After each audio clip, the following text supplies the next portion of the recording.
Eu vou colocar o yoga aqui só para a gente visualizar mais facilmente.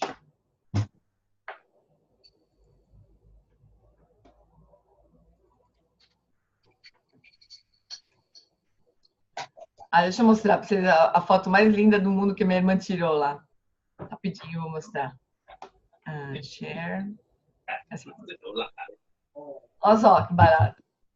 Ai, que delícia! Ele estava falando alguma palhaçada, que eu não sei, não lembro bem qual era lá. Mas ele tem muita coisa do Natal. Com o workshop dele. Eu não lembro bem que palhaçada que foi, mas era uma palhaçada, né? Tava os dois morrendo de rir. Lindo Ou demais. sei bem que horas que foi, não lembro bem que horas foi isso. Mas vamos lá, vamos inspirados aqui, vamos fazer as 9 respirações. Então, só lembrando aqui o primeiro propósito, né, das 9 respirações, que realmente a gente pode notar, fazendo as 9 respirações antes da prática de meditação, pode ser que a gente note realmente uma facilidade maior em praticar, em centrar, né? Porque é como se a gente, em algum nível, assim, nem que seja muito grosseiro, assim, ou em algum nível a gente vai se desfazendo um pouco das aflições mais importantes, assim, né? Deixa eu mutar todo mundo aqui. Então, só lembrando aqui a coisa dos canais aqui, como é que eles funcionam, né? Então, o canal direito, branco, é ligado às emoções da raiva, né? Então, quando a gente inspira pela narina esquerda e expira pela direita, então imagina que o ar faz esse caminho aqui, né? A energia, na verdade, o prana faz esse caminho. Ele vem por aqui porque está inspirando pela narina esquerda, né? Aí, quando ele desce aqui até o centro onde eles se comunicam aqui, a gente expulsa o ar por aqui, né? E o prana por aqui. Então, ele, na verdade, quando a gente inspira pela esquerda e expira pela direita, a gente está, então, limpando todo esse canal aqui, né? Do canal direito. Aí a gente inverte, né? Inspira pela direita, expira pela esquerda. Daí, quando a gente inspira pela esquerda, acontece o contrário, né? O ar entra, o prana vai seguir esse caminho aqui. A gente acompanha isso mentalmente, assim, né? Coloca atenção nesse caminho, né? E aí a gente está, então, purificando esse canal direito, que está relacionado às emoções ligadas ao apego. O canal vermelho ligado ao apego. Depois a gente inspira pelas duas narinas, então como se o ar meio que se dividisse, né, por aqui, mas aí lá na base do 4 dedos abaixo do umbigo, eles se encontram, e quando a gente expira, no terceiro ciclo, a gente então imagina que o ar está saindo pelo canal central, pelo topo da cabeça. Então o prana está saindo pelo topo da cabeça, né? Então imagina que a gente tem, por hábitos ruins de respiração e também de não dar muita atenção para o mundo interno, esses estados emocionais vão ficando aqui, né? Sem que a gente note muito, assim. Então, quando a gente faz essa prática, especialmente antes da meditação, mas pode ser antes de dormir, pode ser quantas vezes vocês quiserem fazer durante o dia, né? É como se a gente estivesse liberando mais o nosso corpo, né? A nossa mente, o nosso coração dessas aflições de apego, raiva e ignorância. Então, o canal central é ligado à ignorância. Então, só lembrando que a gente começa sempre, a gente pressiona. Vocês veem as imagens embaixo também das pessoas ou não? Vocês estão me vendo também? Ou não? Só a tela? Vê? Ah, tá. Então, a gente pressiona a base do dedo do anel, né? Para fazer essa prática. E daí a gente primeiro fecha a narina direita, inspira pela esquerda, né? E aí, quando a gente for expulsar o ar, a gente não faz assim, né? Durante toda a expiração.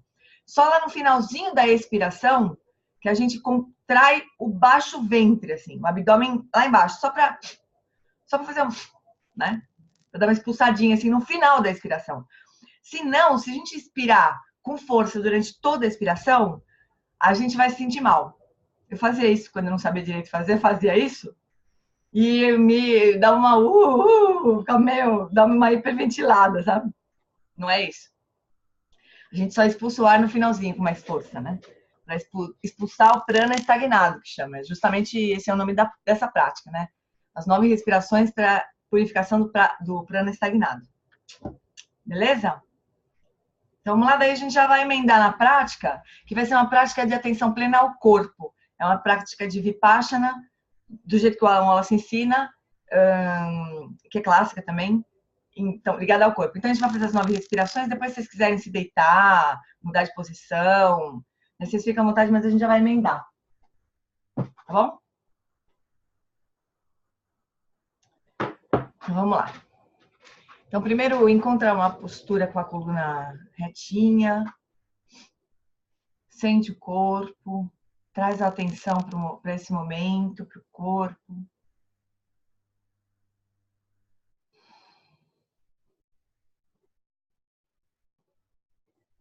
Quieta um pouquinho a mente discursiva, só um pouquinho, só trazendo a consciência para o corpo e soltando as tensões. Se preparando para, durante esses próximos minutos, se dedicar exclusivamente à prática. Solta as preocupações.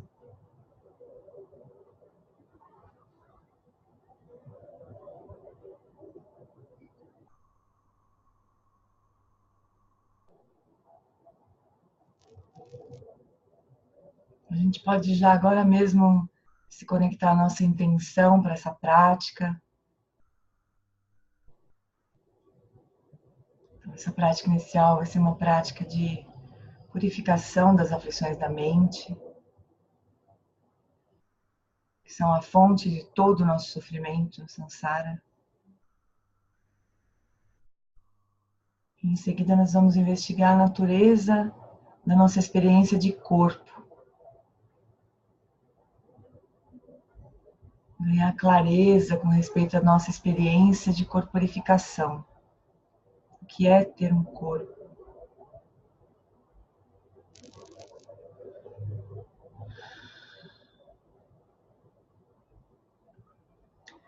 Então, agora a gente pressiona a base do dedo e começa então as 9 respirações, tampando primeiro a narina direita, iniciando o primeiro ciclo, purificando o canal direito, branco, ligado às emoções de raiva, agressividade, inquietação.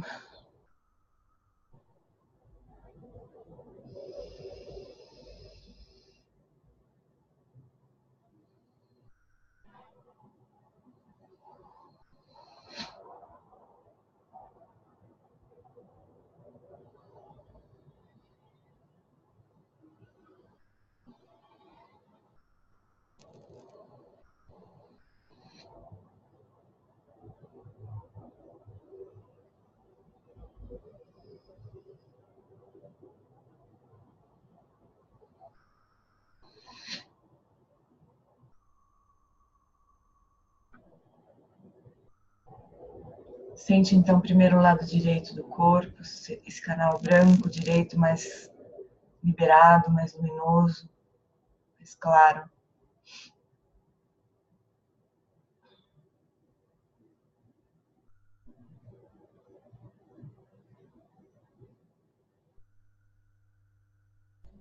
Agora então pressionando a narina esquerda, nós vamos então purificar esse canal esquerdo vermelho ligado às emoções do apego.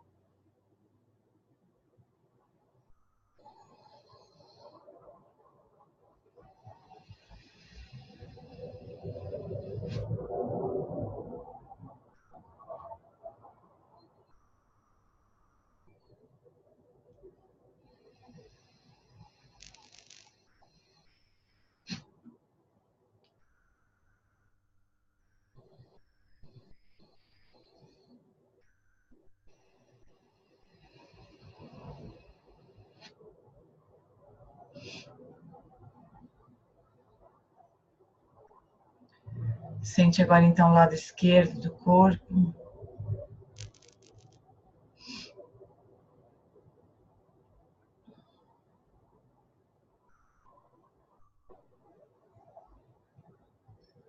Agora então a gente inspira pelas 2 narinas, purificando o canal central ligado à dúvida, à ignorância, à confusão, canal central azul.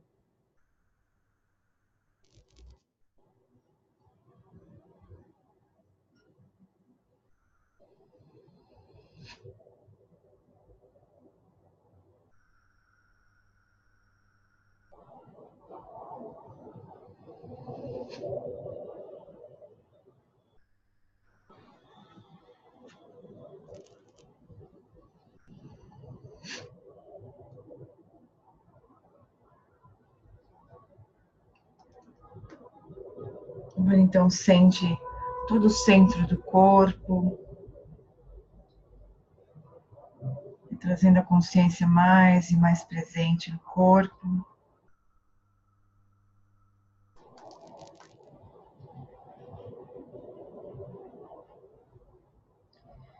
E agora, então, se você quiser mudar de postura, fica à vontade.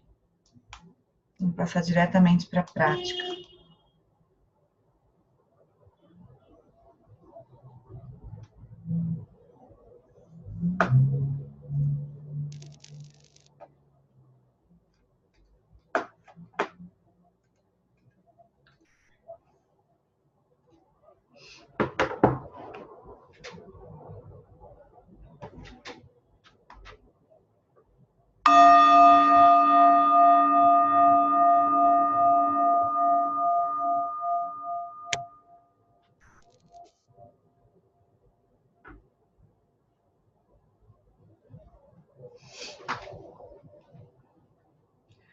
Então, continua sentindo a respiração, o corpo.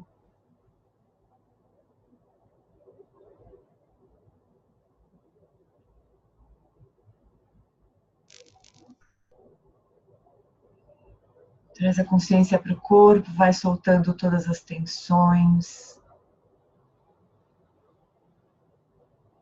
Vai afrouxando toda a rigidez do corpo.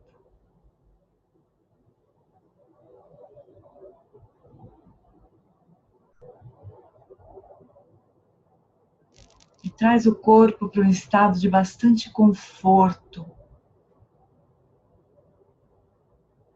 Que o corpo realmente possa quietar sem esforço. O corpo pode simplesmente parar de se mover sem nenhum esforço. Só porque está confortável e relaxado.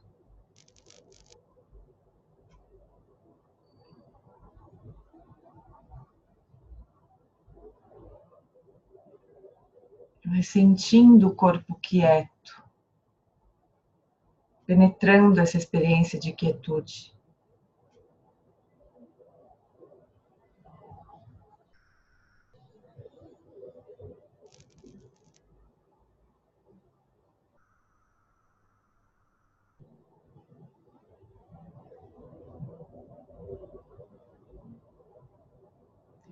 Vai aos poucos tomando mais consciência das sensações da respiração.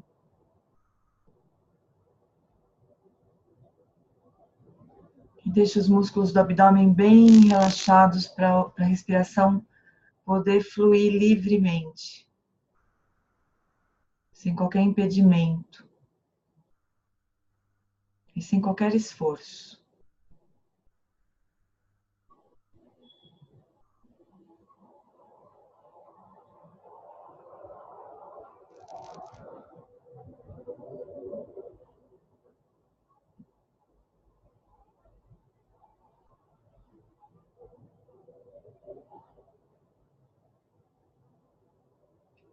Conforme os movimentos do corpo cessam, a respiração assume o seu ritmo natural. Nossa mente naturalmente se aquieta e nós podemos nos sentir mais presentes.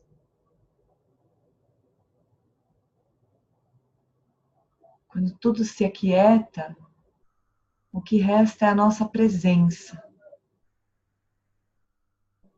Toma consciência dessa presença.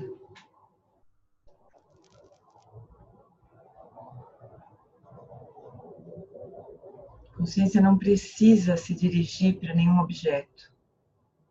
Ela pode descansar no seu próprio lugar. Nós podemos repousar um pouquinho nessa presença simples, nessa experiência simples, na própria consciência.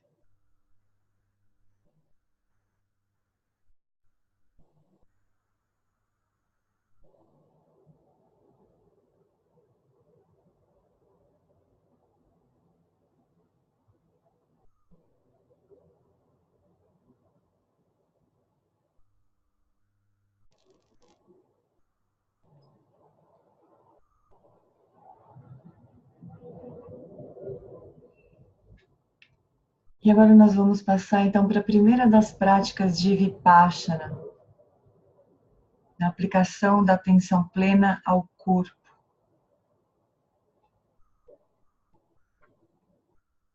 Então traz de novo toda a sua atenção para o corpo. Nós vamos explorar mais cuidadosamente essa experiência do corpo. Lembra que as práticas de Vipassana, elas são práticas de investigação direta, de observação direta. Cada vez mais livre dos conceitos.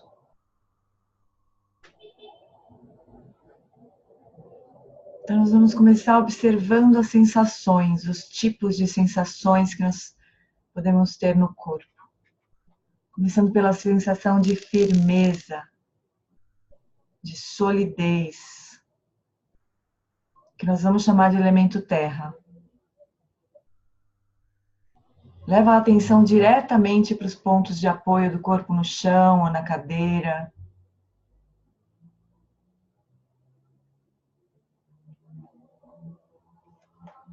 Seleciona nesse momento esse tipo de sensação no corpo.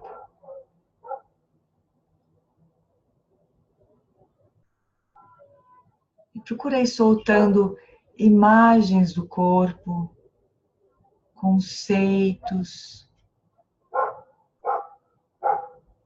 e ficando cada vez mais com a sensação nua, despida, de qualquer sobreposição.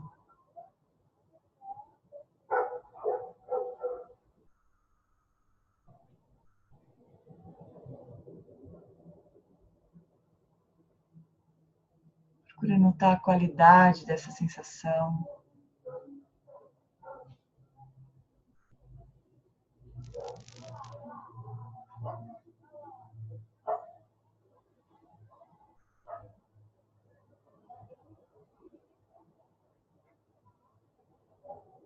Observa se quando você leva a atenção para essas sensações, elas ficam mais claras. Observa se você tem a impressão de elas serem contínuas.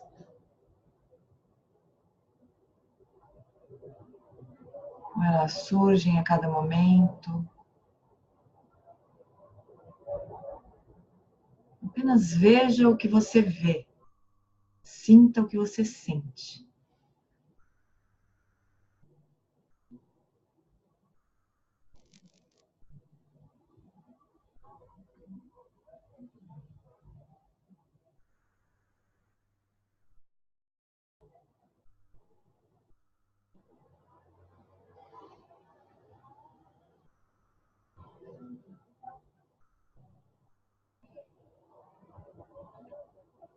E agora, nesse campo somático de sensações, procure identificar sensações relacionadas a gradiente de temperatura, regiões mais quentes ou mais frias do corpo.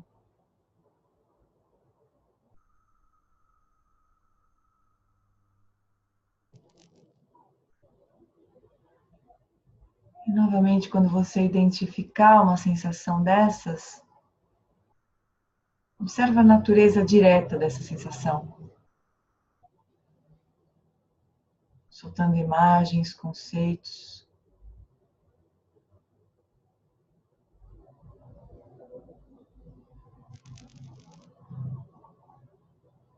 Você tem a experiência de a sensação ser constante.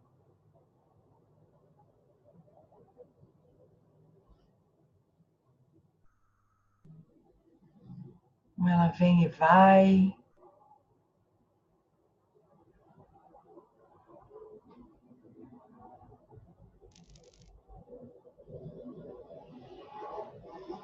Quando você leva a atenção para essa sensação,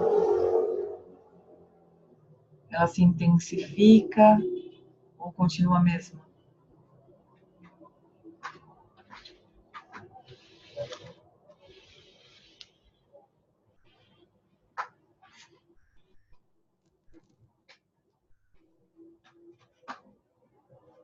apenas observa. Sensações mais frias do corpo.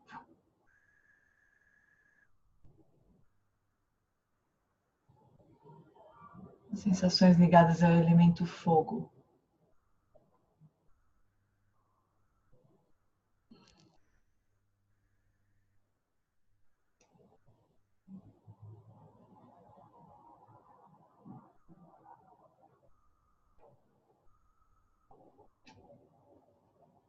Agora procure identificar nesse campo de sensações aquelas relacionadas a movimento. Pode ser que você sinta pequenos tremores ao longo do corpo, vibrações, às vezes bem sutis. Ou o próprio movimento relacionado à respiração.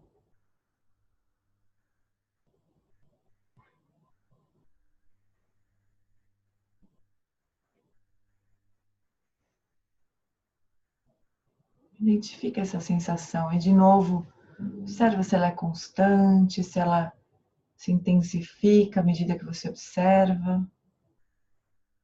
Se o fato de você prestar atenção tem algum efeito na sensação.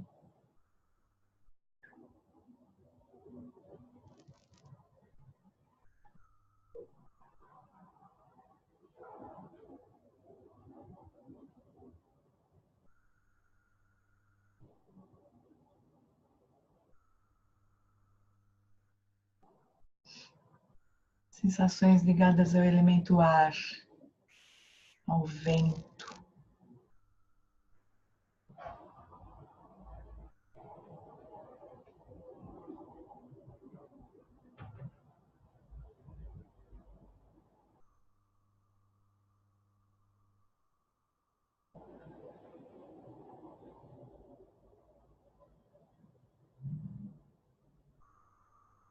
Agora, então, procure identificar nesse campo de sensações do corpo as sensações ligadas ao elemento água. Sensação de umidade no interior da boca, por exemplo.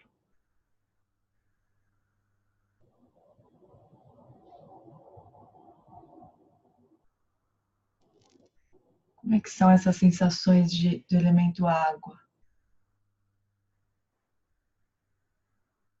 Nota as imagens se formando também e solta as imagens. Fica com a sensação direta.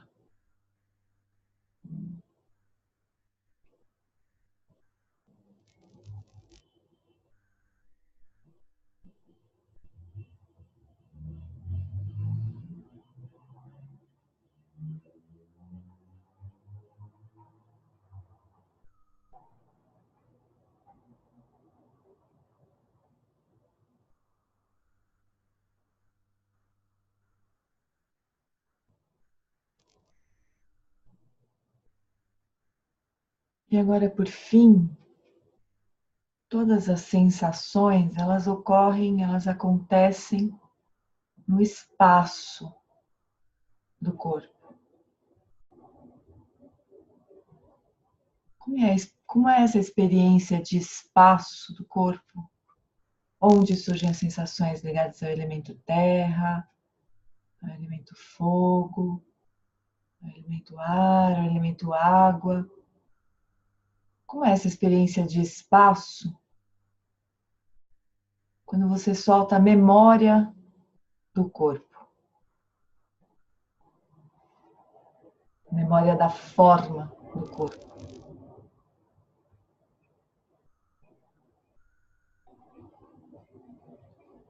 Onde que essas sensações estão localizadas?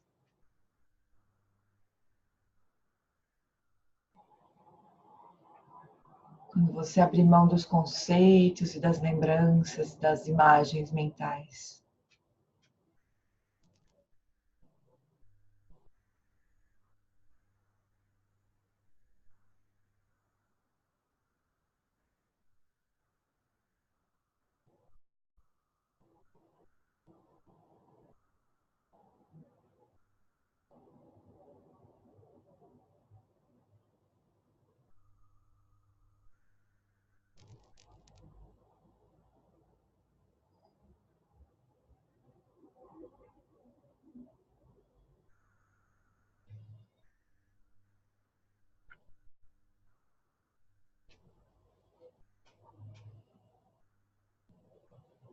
E agora, nesses últimos instantes, apenas repousa, abandona toda a investigação.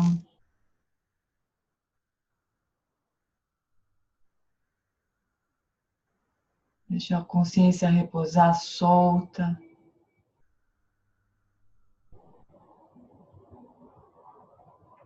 Abandona todas as atividades da mente e apenas descansa.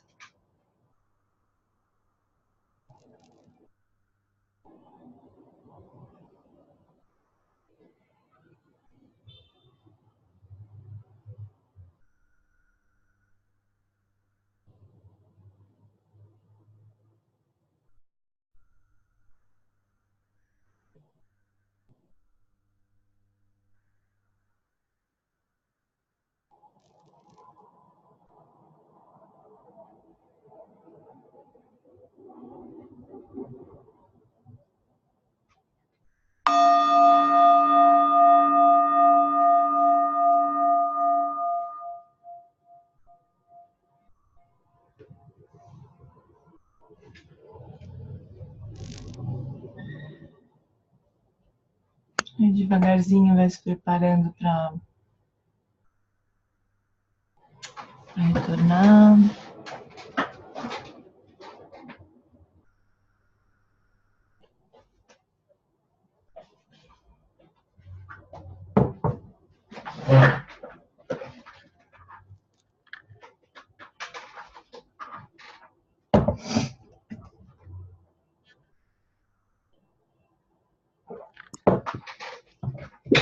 Alguém gostaria de comentar alguma coisa? Como é que foi a prática? Alguém fala comigo!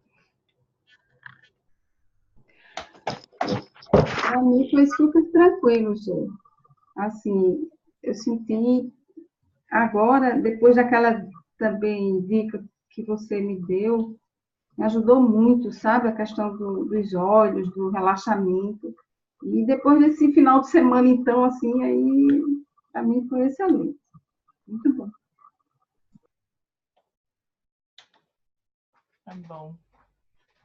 Quem mais gostaria de falar alguma coisa sobre essa prática? É uma prática diferente de shamatha, né? Das práticas que a gente vem fazendo. Não é só uma prática de relaxamento, nem só de presença, nem só de aquietar a mente. É uma prática de investigação, né?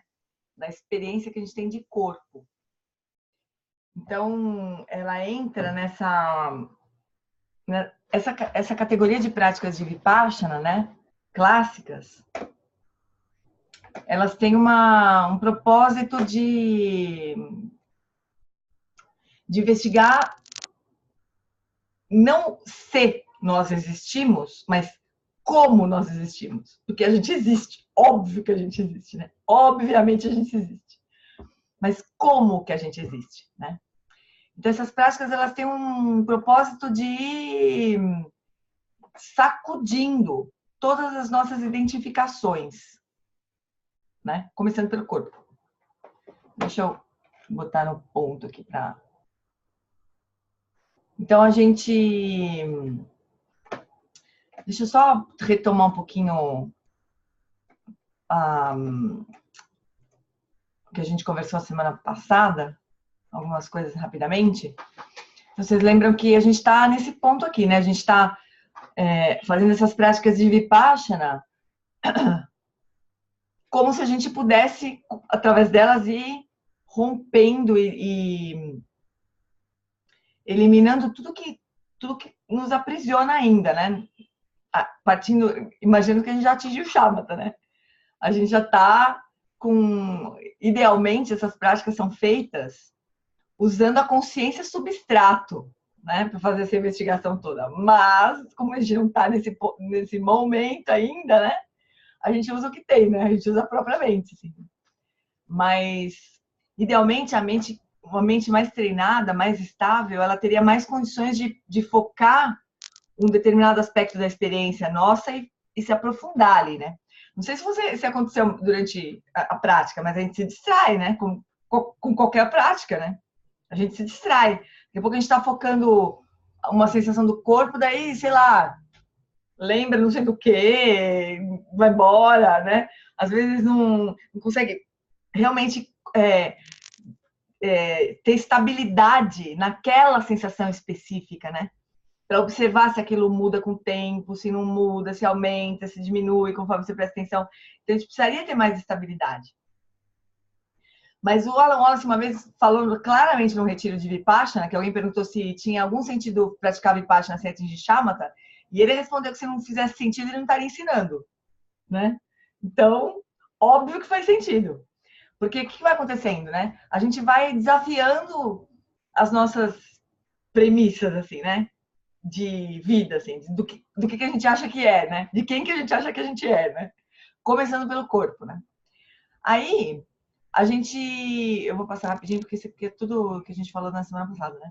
Mas também nessas investigações, a gente pode, em algumas das práticas, investigar nesses 4 domínios de experiência, que é corpo, sentimento, mente e fenômenos, né? As delusões inatas. Então, por exemplo, quando a gente está observando uma sensação no corpo qualquer, né? Por exemplo, a gente poderia ter feito a prática de sentimento, né? De a gente pegar uma sensação que a gente acha que está doendo, que a gente quer se livrar daquela sensação, que é desconfortável, né? E observar se quando a gente leva atenção para essa sensação que a gente chama de desconfortável, se esse desconforto aumenta ou diminui, né? Se quando a gente tira a atenção daquele lugar, a sensação aumenta ou diminui, né? E a gente está dizendo, no fundo, é o seguinte: essa sensação é permanente ou impermanente? Ela sempre está ali? Ela muda conforme você leva mais atenção ou menos atenção, né? O que tem mesmo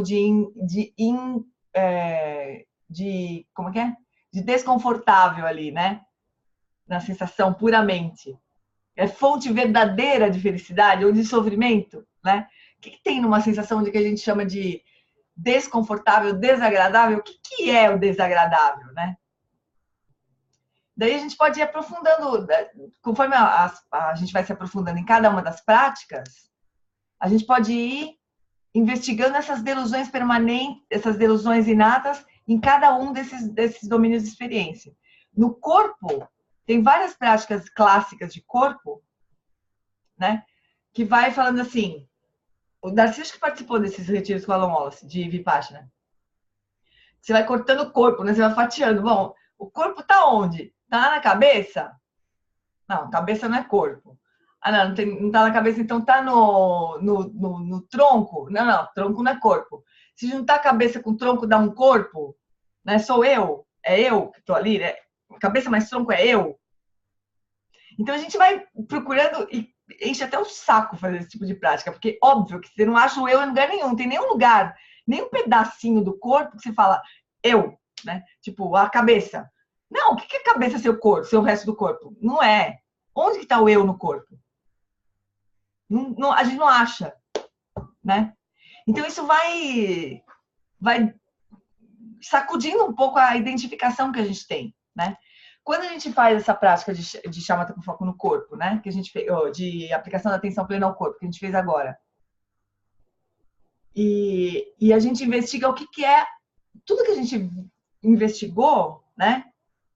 Nessa prática, é a experiência direta de corpo, né? Sem conceito, sem imagem, a gente vai tentando soltar conceito, imagem, né? Aí a gente vê, bom, quem que tá rabiscando a minha tela? É o Darcy, aposto que é o Darcy.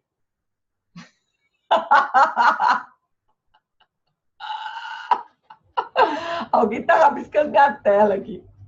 Tô brincando, pode rabiscar à vontade. Eu não sei como é que vocês conseguem fazer isso. Eu gostaria de aprender a fazer isso, viu? Ó, Maria Eugênia, eu acho. Outro dia foi a Maria Eugênia que fez isso. Beleza, agora saiu. Quem que é que tá fazendo? Eu queria aprender. Me diga. Ó, riscou de novo. É você, Rick? Fui eu que rabisquei essa tela. Como é que você faz isso? Apareceu aqui uma canetinha, eu saí, achei que era só da minha. Isso é uma sua. Que legal! Eu vou ver se aparece uma caneta. Tô crente que isso aqui deve ser para eu marcar minhas observações. Aí eu estou marcando uma. Do lado esquerdo da tela, quando você coloca Annotate. aqui do lado esquerdo, Agora eu tô abaixo. rabiscando, é mesmo, eu tô rabiscando. Rabisquei também. Eraser. Tarcísio se empolgou agora. Agora eu me empolguei, agora vou ficar brincando. Que legal isso aqui, né? Muito bom.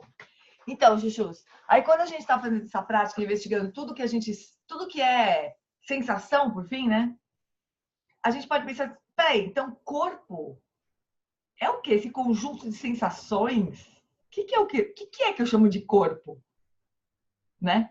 Se a gente soltar história, imagem mental, lembrança, o que é a experiência direta, instantânea de corpo? Né? O que tem de meu nesse corpo, nessas sensações? O fato de só eu sentir aquilo não significa que é meu, né? Então a gente vai observando esses aspectos aí e... Ixi, Maria, tô tentando apagar, agora não tô conseguindo. Eraser. Pronto, consegui, desculpa. Agora vamos parar de brincar, pra sempre, não vou mais brincar. Depois também, assim, né, a noção... Eu tinha sugerido de vocês, não sei se vocês tiveram tempo de fazer, mas de fazer a prática de body scan, né? E percorrendo os pedaços, as partes do corpo que a instrução vai guiando a gente, né? É muito natural surgir a imagem mental da parte que a gente está percorrendo, não é? E é quase que não dá para evitar isso, né? Mas como é que seria se a gente soltasse, né, a mente conceitual e ficasse só com as experiências diretas, né? Aí a gente investigaria na experiência direta o que tem de permanente ali, se aquilo verdadeiramente é fonte genuína de felicidade ou não, de sofrimento, e o que tem de eu ali. O que é, afinal de contas, a experiência direta de corpo, a não ser um conjunto de sensações e que a gente tem uma imagem mental que corresponde a esse conjunto de sensações, uma história para contar sobre esse corpo e um apego a esse corpo. O que é o corpo, afinal? Né? Não que a gente vá, né, se livrar dele. Ele é maravilhosamente útil para nós, né? Mas o ponto é o nível de apego que a gente tem, né? A ponto de sofrer quando envelhece, sofrer quando adoece, né? Então, cadê o eu no corpo? Essa que é a pergunta central, né? Fala, Maria. Eu vim de Lambari ouvindo o último retiro. E no terceiro arquivo, parece, o professor Alan Wallace, ele fala a respeito de um pequeno sutra que marca a passagem do Theravada, né, da primeira roda do Dharma para a segunda volta do Dharma, que é a história da carroça, da carruagem. Que eu achava que era uma coisa do Buda, mas não é. É um sutra de acho que é uma monja. Uma mulher, uma monja. Uma monja. Melinda, eu acho. Melinda, que faz rapidinho, ela fala uma vez, né? Ela desmonta e ela pergunta uma vez só, as rodas são a carroça? Não, a carroça, não sei o que, parará, e dali é o salto para... Essa investigação também se faz muito com o corpo, né? Tem várias práticas de Vipassana aplicadas ao corpo, às sensações, né? À mente e aos fenômenos. Mas essa prática, especialmente, que a gente fez agora, eu acho muito interessante para a gente notar a dificuldade que é não sobrepor as imagens mentais e as memórias, né? E o que acontece com o espaço do corpo. Queria que vocês fizessem de novo essa prática, sei lá, quando vocês puderem fazer outra vez essa prática, e tendo essa experiência das sensações diretas sem colar as imagens, né? E onde que essa sensação surge, sabe? Se você não tem a imagem... Por exemplo, a gente fala assim, as sensações do elemento terra, né? Elas surgem no contato do meu corpo com a cadeira. né? Aí vamos supor que as sensações de elemento água estão dentro da boca, portanto eu já sei que, né? As sensações da elemento água estão surgindo meio que por aqui, né? Porque eu tenho uma memória de corpo, né? De localização, mas que é conceitual, né? E que as sensações de terra estão embaixo, né? Água aqui, terra embaixo, aqui onde meu bumbum está em contato com a cadeira, né? Mas a localização no espaço, a sensação de localização no espaço, ela é conceitual. O que acontece quando a gente solta o conceito, sabe? É uma experiência muito interessante essa, da noção de espaço do corpo se perder completamente, quando você solta mesmo a imagem, né? Então, as sensações, elas não estão surgindo no corpo propriamente, né? A experiência de sensação tátil, como qualquer... que a gente vai ver depois nos fenômenos, né? Vai culminar lá nos fenômenos, essa coisa, assim. A sensação mesmo, ela não está surgindo no espaço do corpo, né? Como nenhuma outra percepção. As cores, os sons, né? Interessante, mas são coisas que a gente precisa experienciar diretamente, sabe? Não é, senão não é mais um conceito. A gente pode ler no livro e ter uma... dá no mesmo, né? Ler no livro, né? Mas quando a gente sente, fala, dá uma gozada de ver assim, como a gente vai se dando conta do poder da mente conceitual sobre a nossa experiência direta, sabe? E como que... Lembra que a consciência substrato, ela é muito menos conceitual do que a consciência comum, né? Do que a mente comum. Ela é o nível de conceitualidade superior. A gente então, não tem... disso, né? Não existe a sensação sensorial, por exemplo, na pele, né? Você sentou, mas tem digamos, sentou e tem algo quente que vai queimar, vai incomodar ali. Isso não é mental, é ali.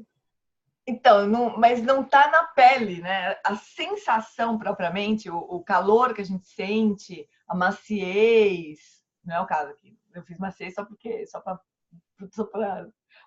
a ruga.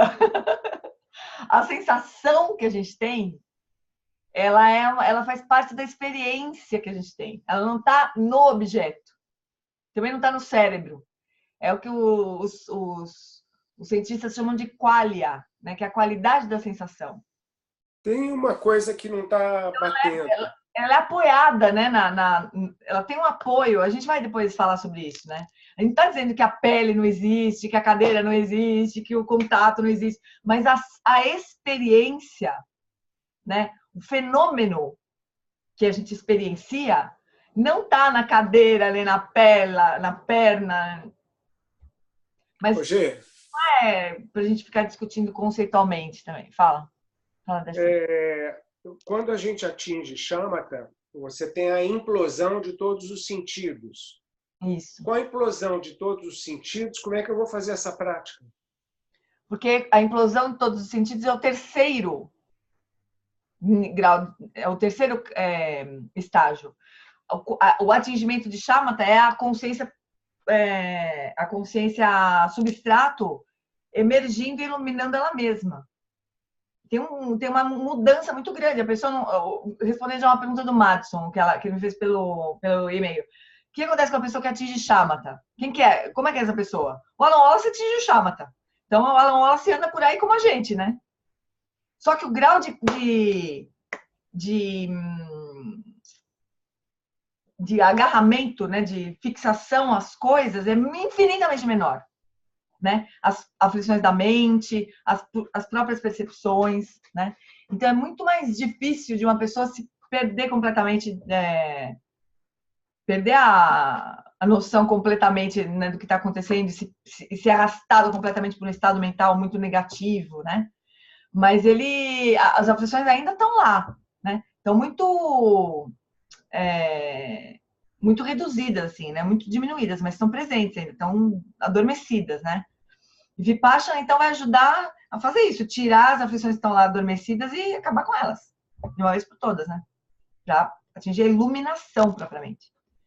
Então, quando a consciência emerge, a consciência mental emerge na consciência substrato e todo o espaço da mente submerge, né, no substrato, ainda não é o atingimento de Shamatha. O atingimento de Shamatha é quando aquela consciência se manifesta, né? Só que quando ela se manifesta, ela teve um upgrade já. Ela é um 2.0, assim, né? Não é a mesma mente que começou o caminho. Ela é uma consciência muito mais sutil. Consciência substrata é uma consciência muito mais sutil. Agora, pode acontecer, acho que uma outra pergunta do Madison era se a pessoa pode perder aquilo.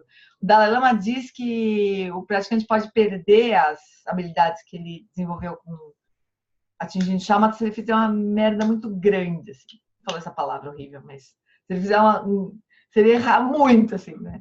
Se perturbar demais, né? Aí aquela tranquilidade, né? Aquela quietude, aquilo tudo. Mas não seria incoerente ele já atingir o Shamatha e se perturbar demais? Vai saber, amiga. Porque os karmas estão presentes, né? Estão super atenuados, vamos dizer assim, mas estão presentes. Então, se um karma muito antigo encontrar a condição favorável, brota. É mais difícil, mas pode acontecer. Foi essa a resposta do Dalai Lama, né? Fala, Ricky. Oi. Ela assim, não sei se atingiu alguma coisa, mas eu já estava, só para dar o depoimento da minha experiência, porque eu já costumava fazer o body scan, já fiz algumas vezes, e fiz dessa vez com essa prerrogativa de fazer essa investigação, e eu senti uma diferença bem, bem grande. Muito interessante. Senti a maneira como eu me conduzi na prática, né? E eu senti essa sensação muito mais interna, muito mais essa percepção do corpo. Foi bem diferente, foi bem interessante. Eu acho que rolou sim alguma coisa diferente nesse processo. É muito legal, porque o body scan não é uma prática de Vipassana, né? É uma prática inicial, assim. Às vezes é mais legal a pessoa aprender a fazer body scan. Shamatha, né? Parece, é uma prática até básica de relaxamento, né? Para mim, eu falei, body scan que ela passou. Eu falei, essa não é muito básica assim. Aí eu fui fazer, né?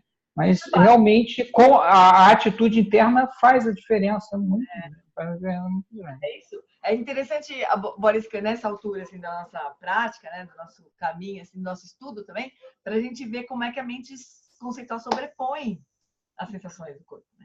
Porque a parada toda das práticas de Vipassana é ir se descolando da mente conceitual e ficando com as sensações diretas, né? Não pensar a respeito das perguntas, mas ver mesmo o que está acontecendo, né? E nesse caminho das 4 aplicações da atenção plena, não é? Tem um outro caminho de Vipassana, que é esse do raciocínio, que é o que o Darcy estava falando, né? Onde que está tem uma carruagem, mas onde que está a carruagem? Está na roda? Não. Está no eixo? Não. Está na, sei lá, como chama o negócio lá? Não. Se juntar tudo chama carruagem, mas quando que começa a chamar carruagem? Né? Isso é mais raciocínio, né? Um outro caminho das práticas de Vipassana, né? Mas as 4 aplicações da atenção plena são assim, elas são diretas. Então, o body scan, com esse olhar, ele ajuda muito.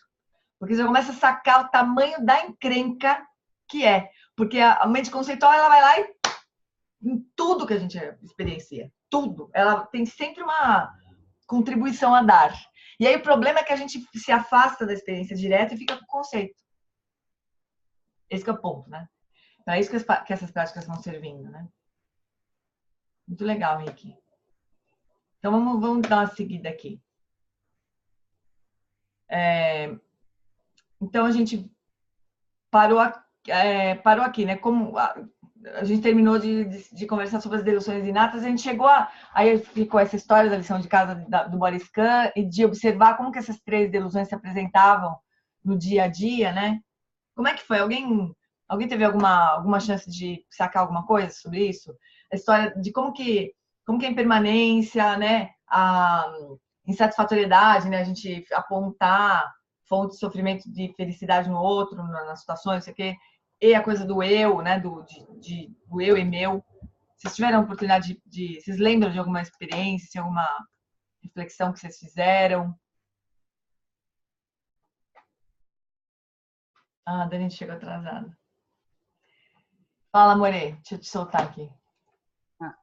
Eu vi assim que muitas vezes eu confundo o prazer daquele momento, um contato com a natureza, uma abertura do coração, com a felicidade. Né?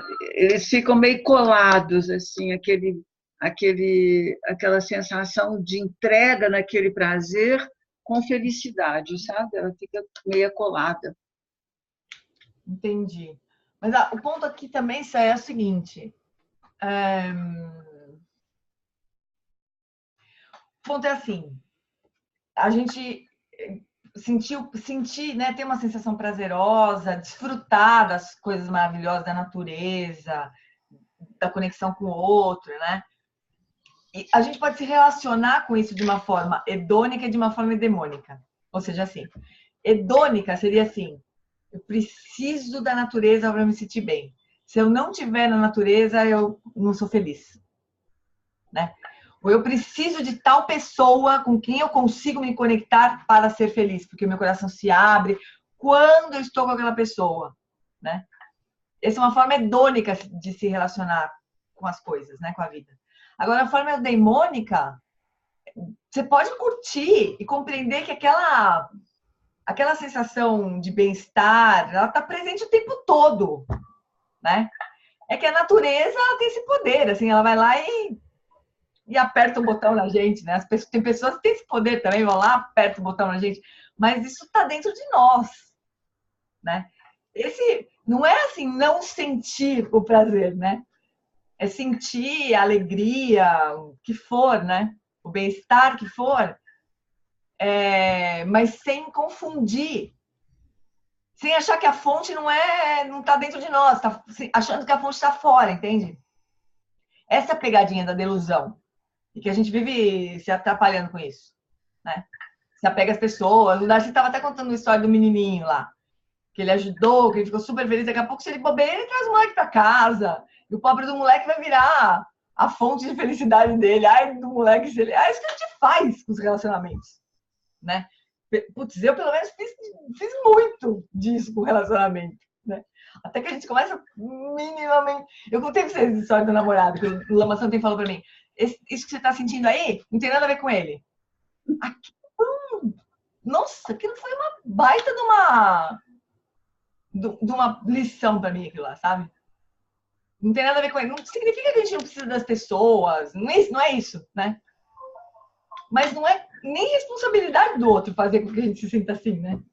Pobre coitado, a gente dá a gente contrata a pessoa, né? Fala, olha, agora o seu job description vai ser o seguinte, você vai me fazer feliz de manhã, deitar de noite, e você vai, né? A gente dá uma tarefa para as pessoas. Gente, essa explicação que você fez em relação ao corpo, da questão da mente conceitual, ela aplica-se também numa percepção da natureza. Você sai e fica olhando a natureza, o céu, daqui a pouco a mente conceitual está... ela também está operando. Mas eu percebi, em uma das observações que eu estava fazendo, eu percebi que eu não estava usufruindo plenamente daquele... Porque a mente conceitual estava, daqui a pouco, eu já estava analisando, assim, até o formato das nuvens, sabe? Taco, né? Eu queria me livrar disso e não conseguia. Aquela coisa que o Tenzin Wangyal fala, né? Que a gente estava no retiro lá, a gente estava na frente do mar, né? Aquele marzão de Recife, da Boa Viagem ali, maravilhoso, um espação aberto. Aí o Tenzin Wangyal falava assim, então, vocês estão vendo as pessoas passeando na praia? Vocês acham mesmo que elas estão conscientes do espaço? Ele falando que quando ele dá de cara com o espaço, assim, às vezes ele tem vontade de chorar. Porque aquilo é uma abertura, ele sente abertura, né, no coração, assim. Ele tem vontade de chorar. Imagina essas pessoas que estão passeando, ou correndo, ou sei lá, fazendo o que na praia, tão conscientes. Não estão, né? Estão fazendo outra coisa, estão dentro das bolhas delas, não estão né? E a gente também faz isso, a gente fica olhando para o céu, ao invés de ficar contemplando a abertura do céu, a gente fica imaginando o formato das nuvens, a gente faz isso, né? A mente conceitual pentelha, que fica comentando tudo e dando palpite para tudo. Mas tá bom também, a gente não precisa... A mente conceitual é bem útil também, né? Mas quanto que ela se intromete na nossa experiência direta, né? Fala, Hoje, assim, existe assim, uma forma de não passar por essa mente conceitual, assim, digamos que ou no Buddy Scan não, mas nessa prática que nós fizemos agora, né, de você falar sobre o elemento terra, tal, em vez de ficar conceituando, tem um cut-through assim mais direto que a gente possa... Então, o cut-through é só ir, né? Porque assim, o Alan Wallace ele explica assim, como se a mente que percebe, né? A mente perceptiva, ela é a primeira que faz contato com o objeto, com qualquer experiência, né? Mas aí a mente conceitual pega uma carona, assim, né? Então isso vai acontecer até a gente atingir Shamatha. E depois que a gente atingir Shamatha, vai continuar acontecendo num grau menor, até iluminação. Agora, agora é assim, o que eu acho incrível assim, a gente imaginar, né? Que a gente não se dá, nunca teve nem noção disso, né? Então, que tinha uma mente conceitual e que essa mente conceitual se fundia com a experiência direta e é isso que a gente vive. E que existe uma possibilidade de a mente conceitual não participar. E como diabos que é essa experiência direta? Né? Os Budas, eles têm experiência direta de tudo. Sem ignorância, sem sobreposição. Que mente que é essa, né? Então, assim, é um universo para a gente explorar. É muito incrível isso. E a gente vê a dificuldade que é numa coisa simples, né? Mas ao longo o que o Alan se explica é que ao longo do caminho de Shamatha, a gente vai sendo... E também já... Por isso que ele ensina também... É legal a gente discutindo tudo isso, mesmo que a gente tenha uma experiência bem mais ou menos, assim, nas práticas de Vipassana, né? Mas a gente vai sentindo esse gosto, né? Vai sacando o que a mente conceitual faz, né? Como é que ela funciona, né? Mas aí, ao longo do caminho de Shamatha, o grau de conceitualidade vai diminuindo. Também não é 0 ou 100, né? Tipo, eu tenho 0 de liberdade da mente conceitual e só quando eu vou atingir Shamatha que eu vou ter 100. Não é meio que um gradual, assim. Às vezes a gente vai ter um pico de não conceitualidade, né? Uma mente operando mais livre, percebendo as coisas mais diretamente. Mas é só pra gente... Eu lembro uma vez, só uma coisa budistaça agora que eu vou contar pra vocês. Uma vez ele estava dando um final no retiro da Austrália, eu acho. Ele estava explicando uma prática de Avalokitesvara, né, do Buda da Compaixão. E ele falando como que é o Buda da Compaixão, descrevendo Tenzin, né? Aí ele falava das cores. As cores que a gente observa não é a mesma experiência de um Buda observando. Então, eles descrevem mais ou menos como seria para nós, né? Mas mais ou menos tentar descrever o que é o gosto de banana para alguém que nunca comeu banana. O que é azul para uma pessoa que nunca viu cor, né? Então, a nossa mente conceitual, ela limita muito a experiência, né?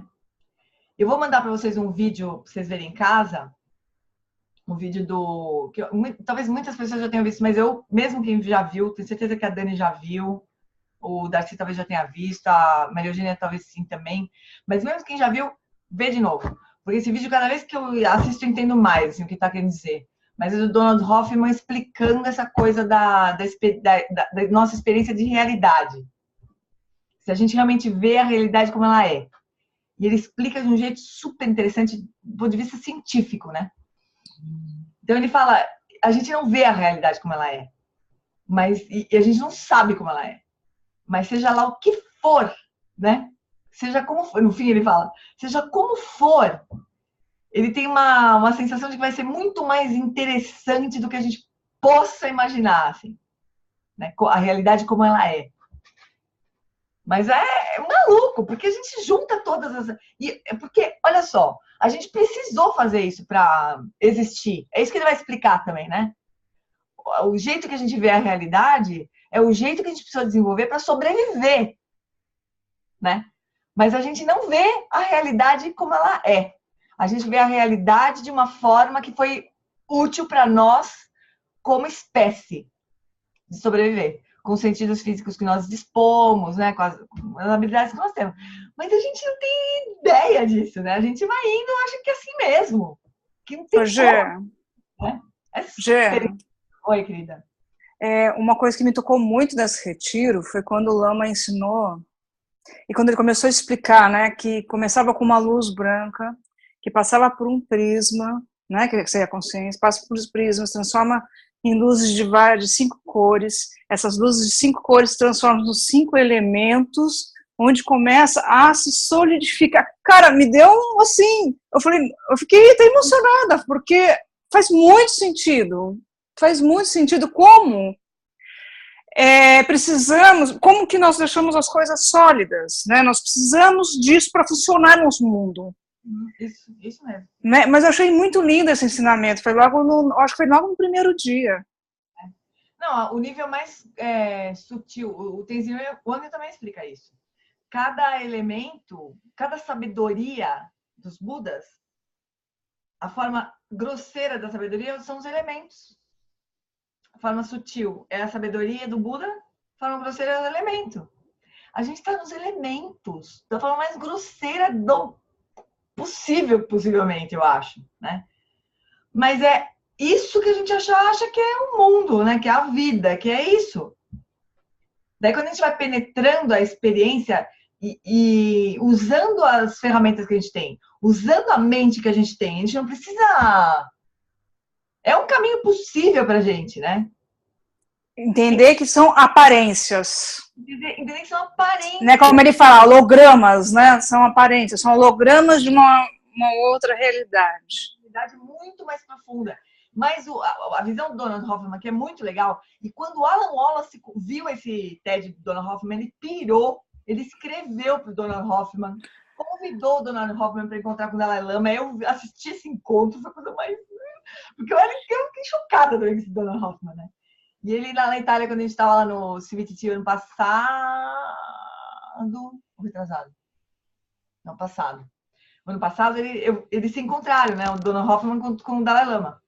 E ele explicou justamente esse material do TED para o Dalai Lama. O Dalai Lama só falou o seguinte para o Donald Hoffman: agora a sua tarefa agora é estudar a consciência após a morte.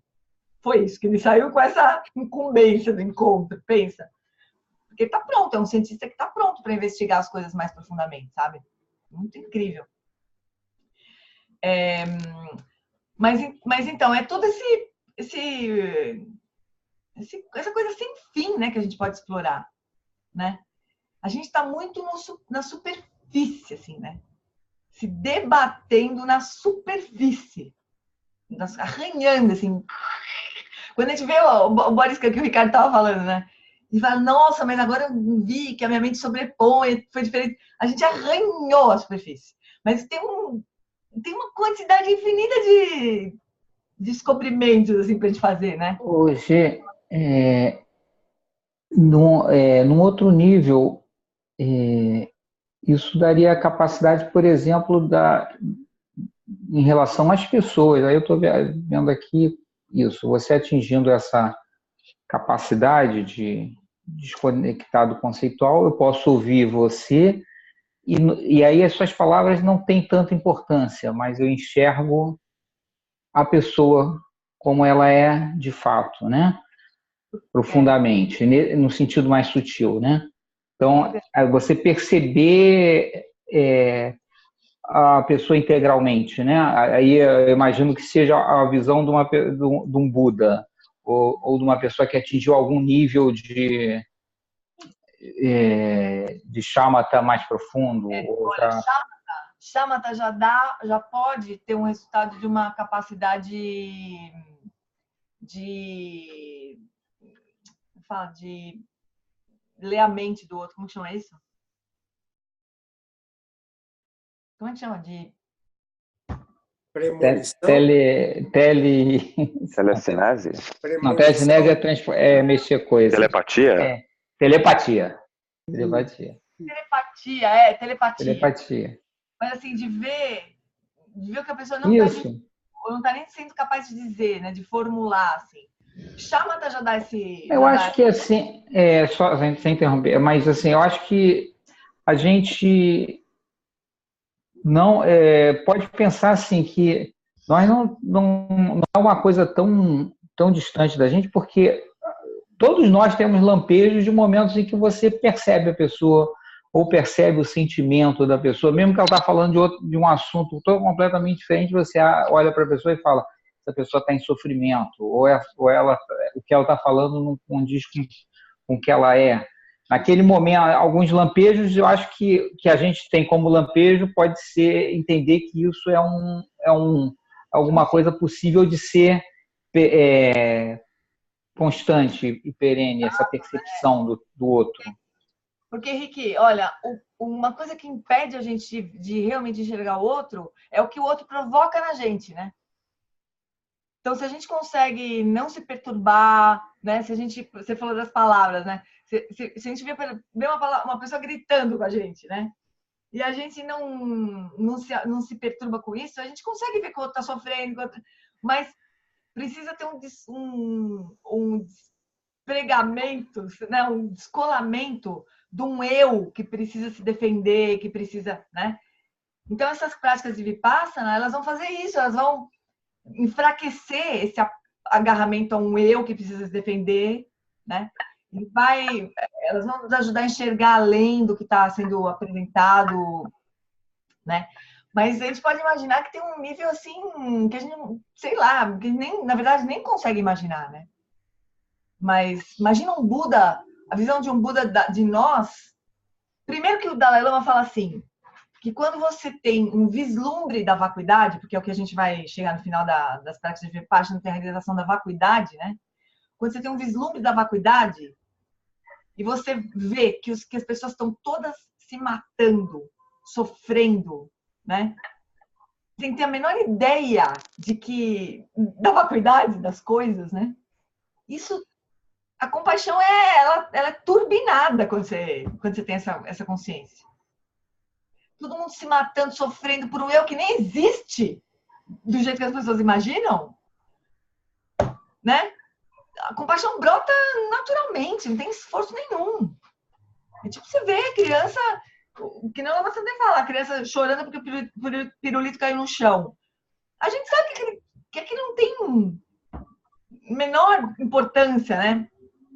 Então a gente nem sofre igual a criança, tem isso também, né? Que uma coisa que impede a gente de sentir compaixão mais profundamente também, porque a gente sofre junto com o outro, né? Mas conforme a gente vai tendo mais sabedoria verdadeiramente, acontece igual a criança que pega que o pirulito caiu no chão. A gente fala, não faz mal, pega o pirulito, lava o pirulito, dá outro pirulito, pega a criança no colo. A gente não vai morrer de dor junto com a criança que chorou por causa do pirulito, né? É num outro nível, mas é a mesma coisa. Tem possibilidades infinitas mesmo, né? Eu tenho a impressão que uma questão que nos atrapalha bastante é a nossa mente conceitual se expressa através de uma linguagem serial. É isso? Uma linguagem serial. É uma palavra atrás da outra, né? Para dar um sentido aquilo que a gente está sentindo e vai expressando. Porque você vê que o prana, né? A mente move o prana, ou seja, a energia, ela não precisa desse conceito, a gente já foi, né? Tanto que agora me veio a lembrança de que os animais, geralmente, eles fazem a leitura sem a questão conceitual, né? Não é isso, Tê. Aqui você tá... Tem uma coisa assim, ó. Os animais têm uma mente super conceitual também, eles só não têm linguagem. Mas a mente conceitual não é só a nomear, sabe? Encadear ideias, não é só isso. quando a gente percebe alguma coisa como objeto, por exemplo, já é um nível de conceituação já. Por exemplo, nem quando eu chamo isso aqui de garrafa, mas quando eu olho para o meu campo visual e recorto esta imagem aqui, já é conceituação. Entende? Já tem um objeto aqui. Então, não é só a linguagem. Tem níveis muito sutis de conceituação. A própria noção de dualidade é uma conceituação muito sutil. E que só vai acabar lá no final. Entende? Então, o animal também se protege. Todos os seres sencientes têm um nível de conceituação presente sempre. Porque minimamente tem essa noção de separação e de se proteger, né? Entende? É um grau de conceituação isso aí. Não é verbal, mas é conceitual. É conceitual também, né? É conceitual também. É o nível de conceituação mais sutil, né? A noção de um eu que está aqui e o resto do mundo fora, assim. Separação. Então, é mais complicado, assim, do que a gente imagina. Mas vamos dar uma mandadinha aqui, porque eu preciso... Eu tô achando que a gente... Assim, eu tinha pensado a gente, o último encontro, a gente discutir a implicação dessa compreensão toda, né, da vacuidade propriamente para compaixão, né? Mas é um pouco que a gente estava conversando agora com o Ricardo, né? Imagina quando você tem a realização de que o corpo é apenas um conjunto de sensações, né? Ainda mais dentro da tradição budista, né? Que é um conjunto de sensações, assim. O corpo é algo que se manifestou nesse momento, fruto de todo o meu karma, né? O karma se manifestou no corpo desse jeito agora, né? E a gente se identifica completamente com o corpo, gasta uma fortuna para continuar jovem, e quando adoece passa mal, né? Eu nunca vou me esquecer do Alan Wallace podre de gripe, em Viamão, uma vez num retiro, não sei quando, podre de gripe, e eu, Lama, como o senhor tá? Ah, o meu corpo tá horrível, mas eu tô ótimo. O corpo dele tava, né, um caco, né? Mas ele tava bem. Mas quando a gente fica doente, quando o corpo vai mal, a gente fica mal. Porque a gente se identifica completamente, né? Então, à medida que isso vai se descolando, enfraquecendo, né? A gente consegue ter esse bem-estar mais independente, né, das circunstâncias. E aí a gente vê o outro se matando porque tá com estria. Meu, não é possível. Não, né? Não precisa sofrer por causa disso, né? Então, essa implicação da compaixão... Mas estou achando que a gente pode ir com mais calma ao longo das 4 aplicações da atenção plena também, continuar a discussão na semana que vem. Talvez, se vocês puderem assistir o filme, a gente discutir o filme, ou assistir juntos o filme, porque o filme é muito complicado, pessoal. Eu demorei umas 3 vezes para entender o que o homem estava falando, né? Mas eu posso falar uma coisinha? Assim, não sei se eu estou atropelando a didática, mas a última aula eu não assisti ao vivo. Eu não pude assistir. Aí o que aconteceu? Quando você liberou o material, eu li primeiro e vi os vídeos primeiro do que a sua gravação. Eu achei que eu conseguia acompanhar mais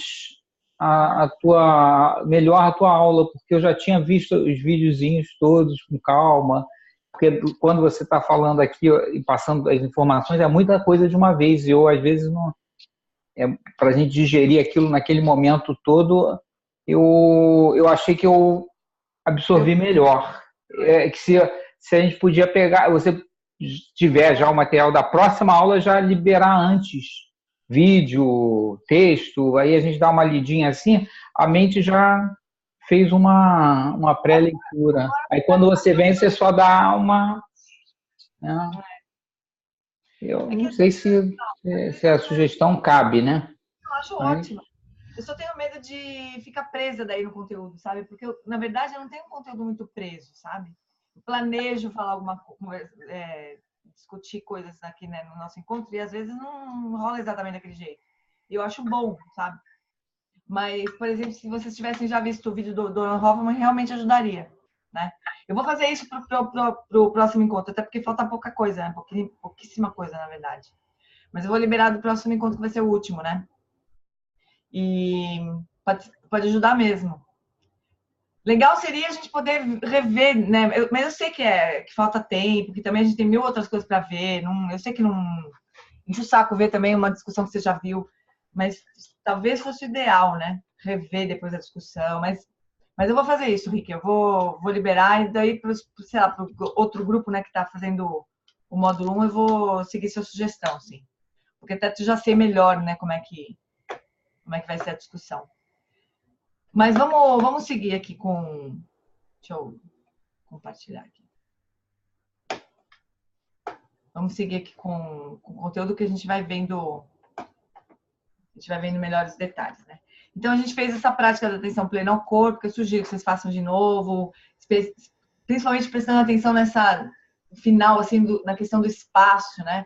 Cada vez que a gente faz essa prática, uma coisa importante também com relação à prática as práticas de Vipassana, né? Cada vez que a gente faz a mesma prática, a gente tem compreensões diferentes, né? A gente vai aprofundando um pouco na experiência direta, realmente, né? E daí, o que acontece? Qual que é o barato das práticas de Vipassana? Antes de seguir, rapidinho falar. É o seguinte, as práticas de Vipassana também são chamadas de práticas de insight, né?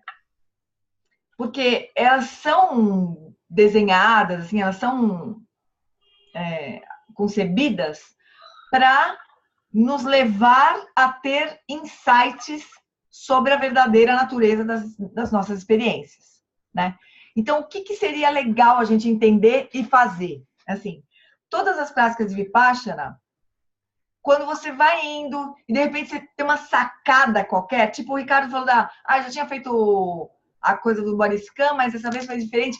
Se nesse momento que você sentiu que foi diferente, que você percebeu uma coisa diferente, você parar a prática e repousar, né? É como se esse insight ele se aprofundasse. Para de perguntar, para de fazer qualquer coisa, só deixa aquela compreensão sedimentar, sabe? Isso, Alan Wallace diz que é a união de Shamatha com Vipassana. E assim a gente aprofunda mais as experiências, sabe? Então, se daqui até o fim da vida, numa prática qualquer de Vipassana, vocês sentirem isso, puta, tem prática que você fala, meu, na hora que você é um PQP, assim, você para, né? Para e deixa o PQP se aprofundar. Porque isso vai ter mais força, sabe? Na compreensão de mundo que a gente vai tendo, né?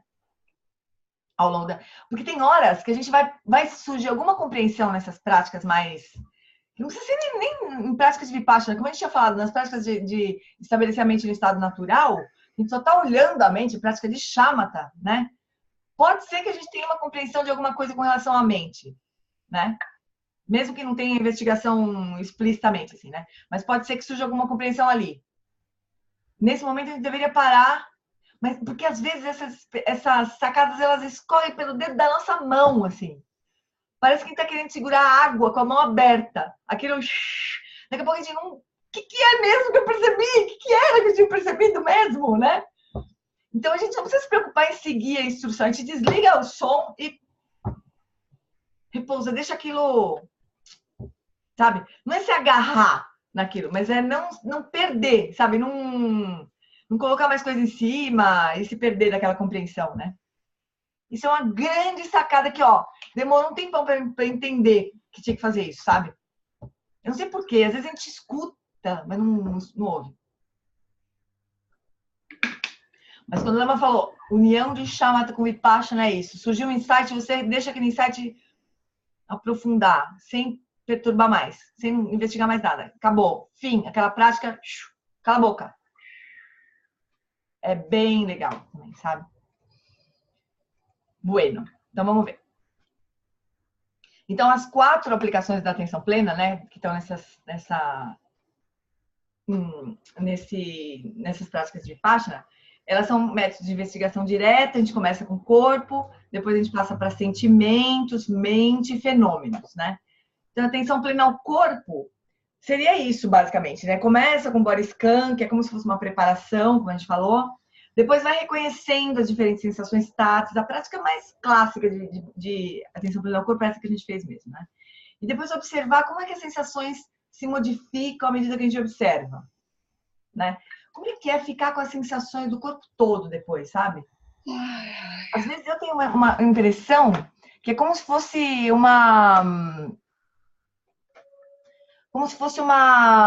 um show de fogos de artifício, às vezes, sabe? Um monte de coisa acontecendo ali no corpo que a gente nem se dá conta, né? No dia a dia, assim. É muito interessante essa prática. Eu recomendo que vocês façam de novo. Aliás, vocês sabem o aplicativo, como é que chama mesmo? Lojon? Um aplicativo que o Luiz, né, que dá para baixar acho que dá para baixar no iPhone também agora. Ele é barato, assim. Tem muitas práticas que são grátis, mas mesmo que tiver que pagar, é barato. Tem todas essas práticas lá também.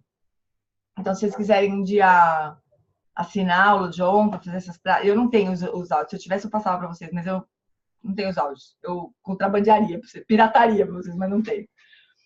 E é legal refazer sempre, sabe, essas práticas, né? Bom, daí a segunda prática, né? O segundo domínio que a gente vai aplicar atenção plena é os sentimentos. Mas lembra aqui que sentimento é muito específico aqui. É aquele gosto, não gosto, indiferente. Vocês lembram quando a gente estudou lá no começo, lá quando a gente estava falando da fonte verdadeira a gente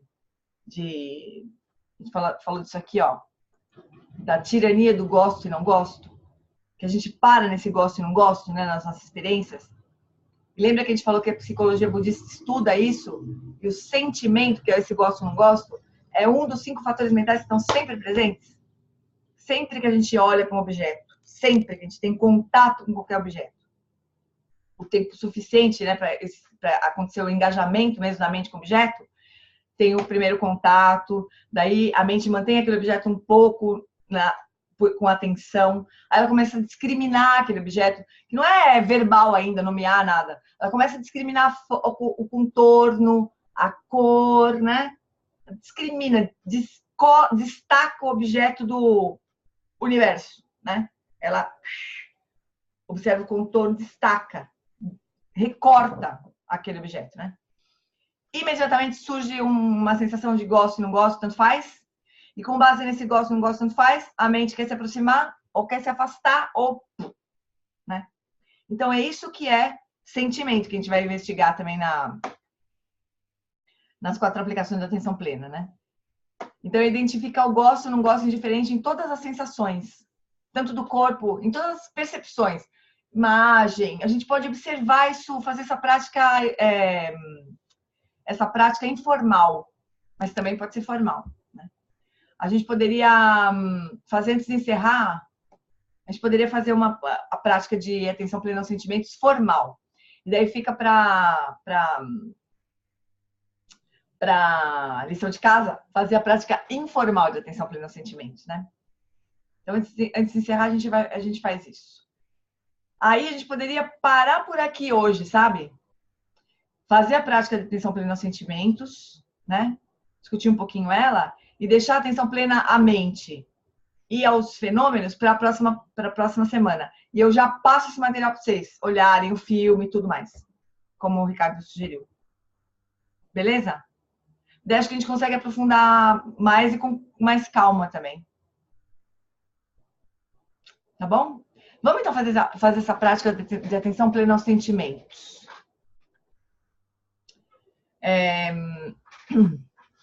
A gente pode fazer sentado, deitado, do jeito que vocês preferirem.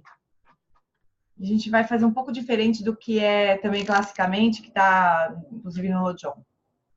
Mas pode ser qualquer postura.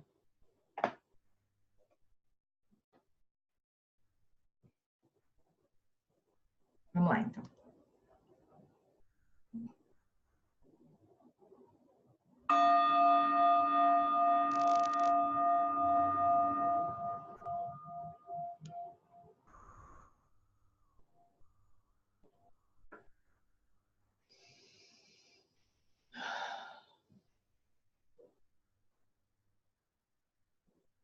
Então começa trazendo a atenção para o corpo. Deixa a consciência preencher todo o espaço do corpo, solta as tensões, deixa o corpo se acalmar. Dá um tempo para o corpo se acalmar.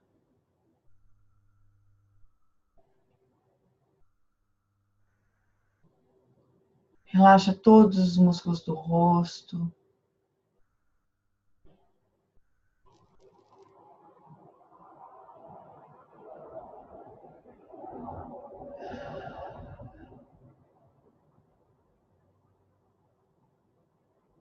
Relaxa a garganta, relaxa o abdômen. Solta todo o esforço agora.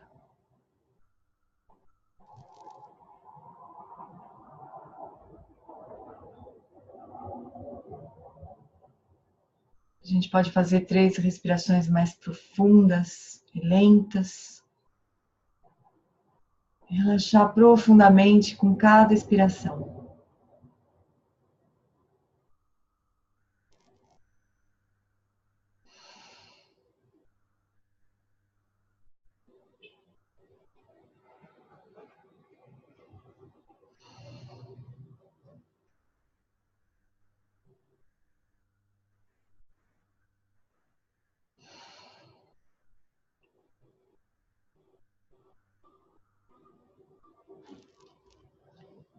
Então, devagar, deixa a respiração ir voltando ao ritmo natural.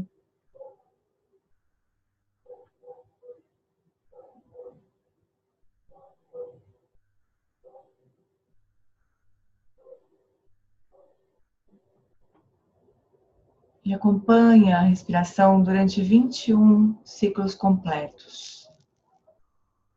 Só acompanha, testemunha o corpo respirando durante 21 respirações. Conta bem brevemente no finalzinho da inspiração e solta.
Agora então deixa de novo a consciência preencher todo o corpo, permear todo o espaço do corpo.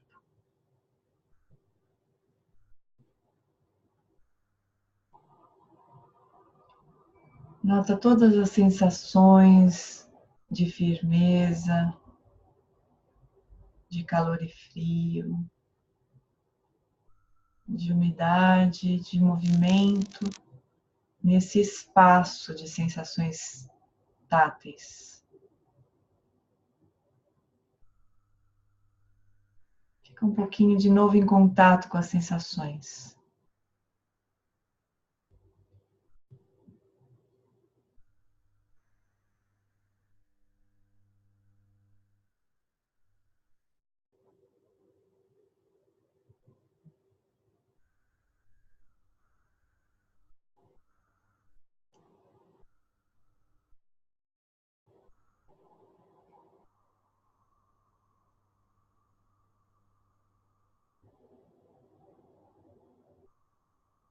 Conforme a gente estabiliza a atenção no corpo, as sensações vão ficando cada vez mais evidentes.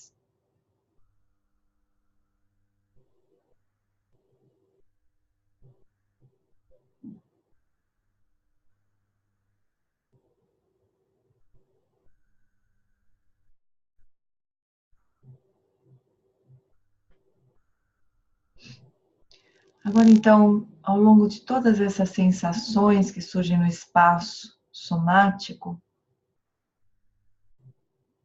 procure identificar alguma dessas sensações que você acha neste momento desagradável. Algum incômodo,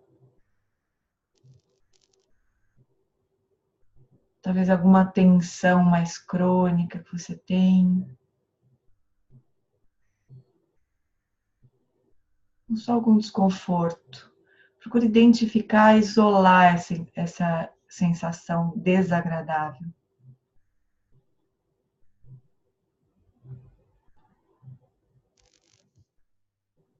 Deixe a sua atenção repousar sobre essa sensação.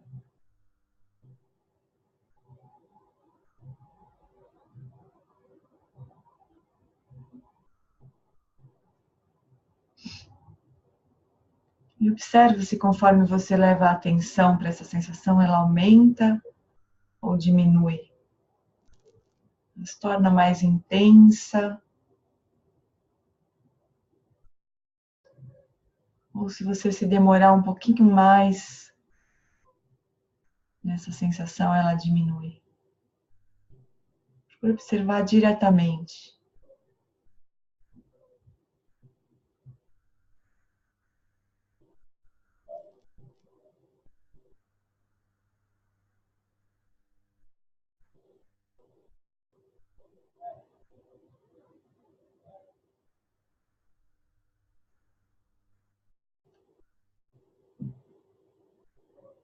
E essa sensação que você está chamando de desagradável,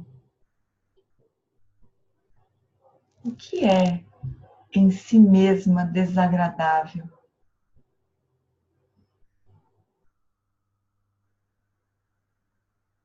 É uma sensação de firmeza ou de mais calor? Você experiencia ela como desagradável? Ou ela é intrinsecamente desagradável?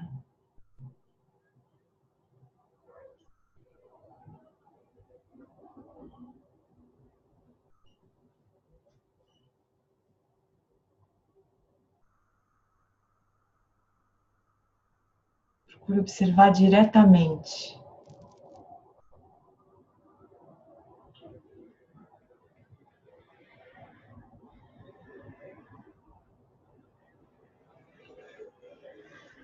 Observar se a sensação é em si desagradável ou é uma forma de experienciar essa sensação, que neste momento você chama de desagradável.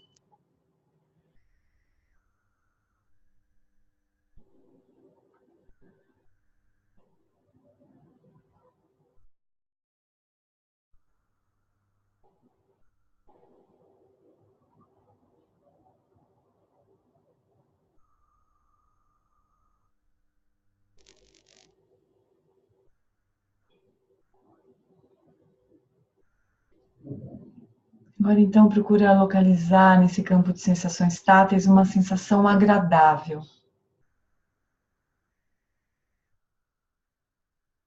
Pode ser uma sensação de mais frescor, mais quentinha, ou relaxada. Qualquer sensação que nesse momento você considere agradável.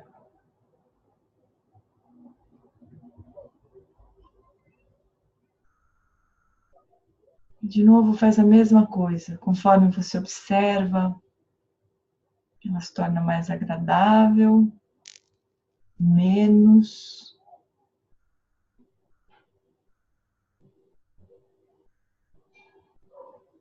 Isso muda com o tempo.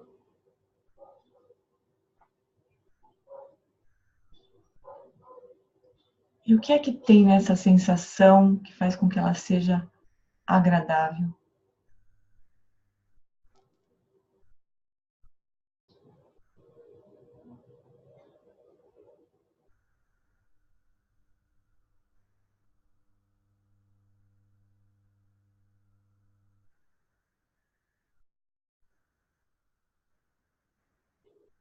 Uma sensação que é intrinsecamente agradável seria sempre agradável.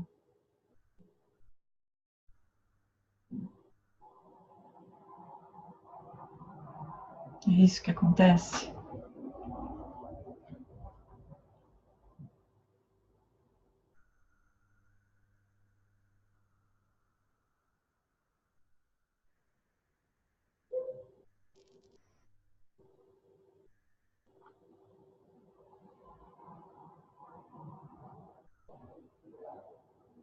Agora leva a atenção para uma sensação neutra, que nesse momento não é nem agradável, nem desagradável, tanto faz.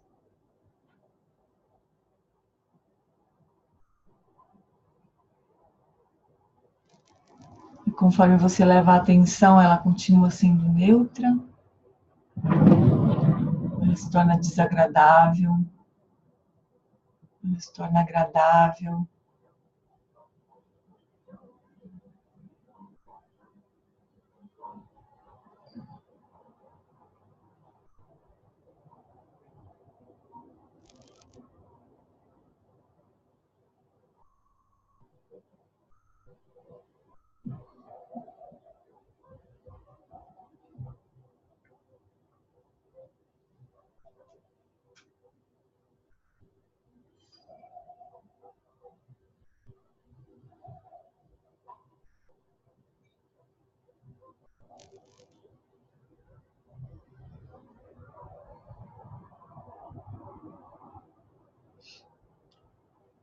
Agora, por uns instantes, abandona toda a investigação e só repousa.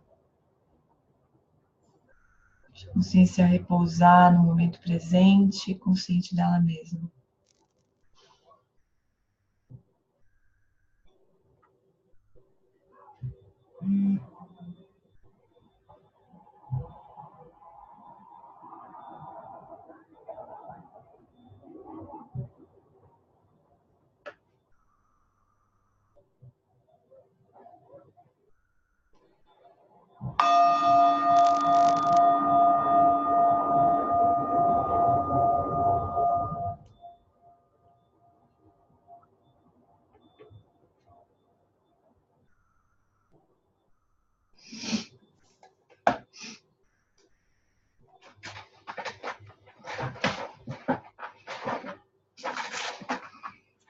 Então, Marisa, essa é uma prática simples, né, dos sentimentos com relação às sensações táteis, mas pode ser com qualquer campo de sensorial, né? Pode ser com som, a gente pode fazer com sons, pode fazer com imagens. É super interessante de notar qualquer coisa que a gente olha. Qualquer coisa que a gente olha. Tem uma tendência, é muito gozado. Uma tendência de se aproximar, de se afastar, tanto faz. Tipo, agora eu tô olhando um negócio que, sei lá, de juntar fio aqui. Tanto faz. Aí olha esse monstrinho aqui que meu sobrinho me deu. Já não gosto. Aí eu gosto dessa bonequinha que uma amiga me deu, gosto. Mas aí a gente fica assim, gosto, não gosto, gosto, não gosto, faz, tá tudo que a gente olha, escuta, tudo. Mas não é nada muito com história, sabe? Precisa contar história, bonequinho que minha amiga me deu. Eu olho e... Ai. E olho pro monstrinho lá que meu sobrinho me deu. Ah. E a gente vai, né? Vai fazendo isso, vai se sentindo bem, se sentindo mal, blá, blá. E vai achando que são as coisas mesmo, né? Que são assim. Intrinsecamente assim. Essa história do corpo, das sensações agradáveis e desagradáveis no corpo, pode ser super interessante quando... Aliás, é base de treinamento para pessoas que têm dor crônica, que não tem mais o que fazer com a dor, sabe? Não vai melhorar, não tem remédio que vai dar conta, não tem o que fazer. A única coisa que a pessoa pode fazer é melhorar a relação que ela tem com a dor. Soltar a história da dor, soltar a história, né, passada, soltar o que vem junto, tipo, ai, coitado de mim, por que comigo? Ah, não aguento mais, blá, blá, blá, o mimimi que vem junto com a dor. É a única coisa que é possível de fazer. Então, de novo, é tirar tudo que a mente conceitual vai lá e põe em cima da dor, né? Hoje, Oi. eu não sei se... É porque hoje à noite eu estou tão cansada que eu não consegui assim, fazer essa observação do corpo. Mas daí eu resolvi observar o cansaço. E daí que eu falei assim, nossa, sumiu. Assim, eu nunca tinha pensado, né? Porque às vezes a gente tem aquelas técnicas, né? De levantar um pouco as vistas quando está muito cansado e vai meditar, então levanta as vistas. Então era isso que eu usava como técnica para não me sentir tão, né, tão sonolenta. Mas hoje, de repente, falei assim, em vez de eu ficar olhando as vistas, assim, deixa eu ver o que cansaço é esse. Foi impressionante. Puf, sumiu, assim, sabe? Assim, uma coisa... Assim, nossa, agora eu vou mudar essa minha estratégia de ir contra a sonolência, né? De só trabalhando com movimento de olho, trabalhar com atenção na sonolência. Que sonolência é essa, né? Porque já que a gente também, às vezes, essa história de cansaço físico, né? Se a gente está fazendo uma coisa que gosta, essa some, né?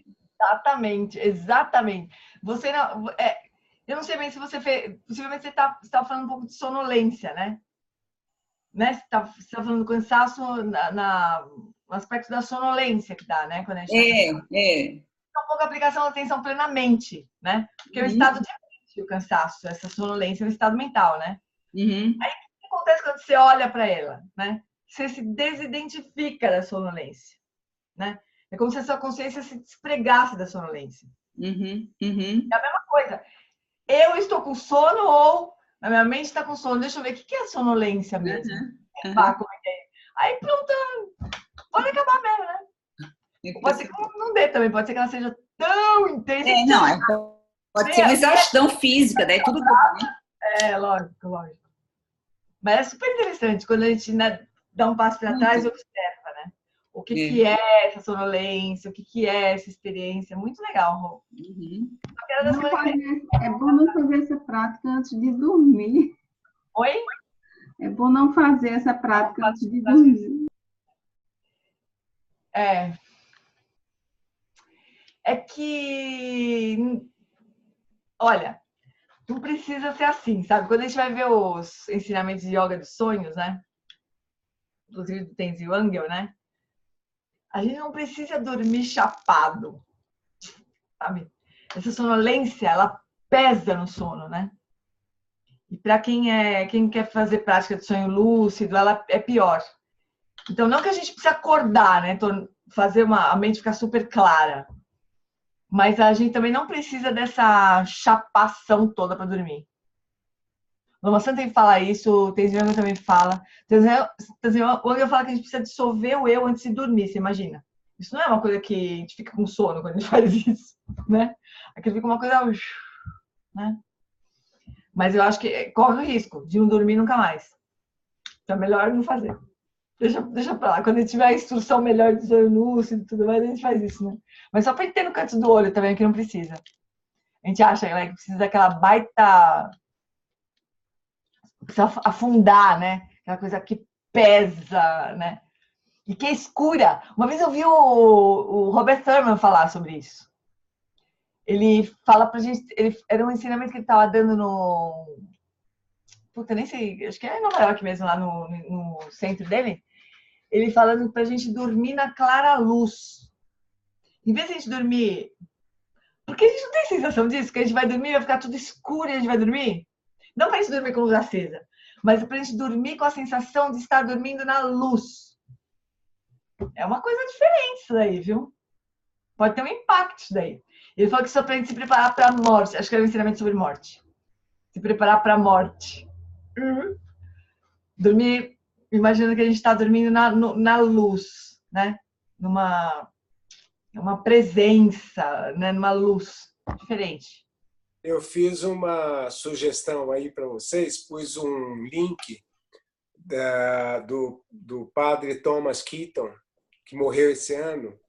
É muito lindo. Ele é super ecumênico, amigo do Dalai Lama. Aí ele diz que medita no mínimo 4 horas por dia, né? E aí ele fala, quando ele está falando em morrer, ele fala assim, morrer em Deus. Ele está falando da morte física, mas da forma como ele fala, ele está vivendo. Então, assim, é muito bonito. E eu sugeri que vocês fizessem uma observação assim, onde é que será que a mente do Thomas Keaton está quando ele está falando isso? Consciência substrato, enfim, experimentem. Vou botar no material, eu já Eu copiei. acho que vocês vão gostar, viu? Mas a gente pode treinar isso, né? Quando a gente dorme. Quando a gente adormece, acontece o mesmo processo da morte, né? Acontece o mesmo processo. A mente comum se dissolve no substrato. Então a gente pode treinar. Em vez de dormir tendo a sensação que vai ficar tudo escuro, a gente dormir tendo a sensação que vai ficar tudo claro, né? A sensação, eu sono mesmo. A sensação que eu tive foi dele estar falando repousar na consciência primordial. Sim, possivelmente, né?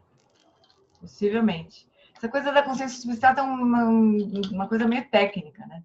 Esses grandes místicos, esses grandes praticantes, eles falam de outras coisas mesmo, né? É bom a gente não confundir, mas é legal ver essas descrições também.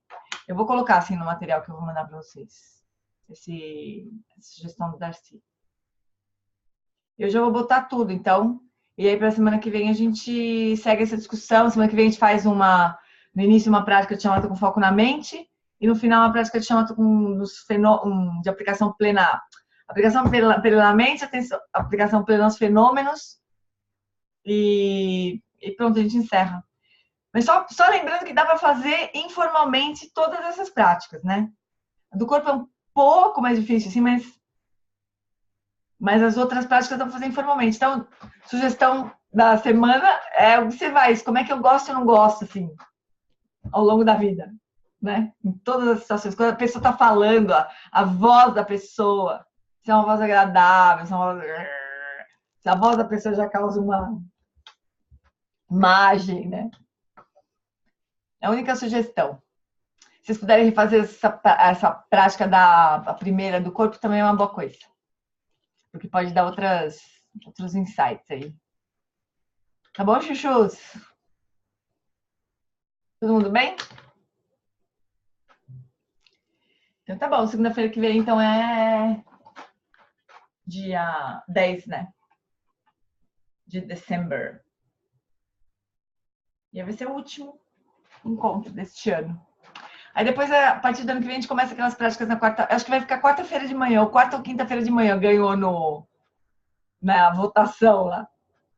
Quarta ou quinta de manhã. Ainda vou ver como é que ficam minhas supervisões do Einstein lá para... Oi? Que hora? 6 horas da manhã? Porque ninguém trabalha? Como é que faz? Quinta-feira, hein?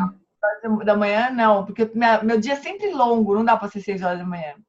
Para mim tem que ser... Também. Por isso que eu estou no consultório 6h30 da manhã. Ah, então, amor, você vai... Ganhou de manhã, que pena. De manhã que ganhou, que pena. Pena. Ganhou de manhã. Mas a gente alterna também. Daqui a um tempo a gente faz à noite, sei lá, a gente vai tentando alternar. Qual foi o dia, Gê, que ganhou? Tipo, quarta ou quinta empatado, assim, meio que empatado. Quinta. Eu acho que ganhou a quinta também. Acho que Vila é a quinta. Eu não, eu acho que foi a quarta. Acho que foi quinta. Bom, aqui foi quinta, pelo menos, né? Então vai ser quinta, pronto. Quinta, 7h30, eu acho que eu tinha pensado. Pode ser 7 também, 7 horas, das 7 às 8, assim. Eu quero recontagem. Também. Também auditoria. Às 7 é um ótimo horário. Quarta-feira às 7 está perfeito. 7h30 a Flor já tá a pique. Já tá felizona aí. Tá bom, chuchus. Então, Boa noite. Boa noite. durmam na luz. Um beijo, amores. Até mais. Até mais. Um beijo. Tchau, Walter. Beijo.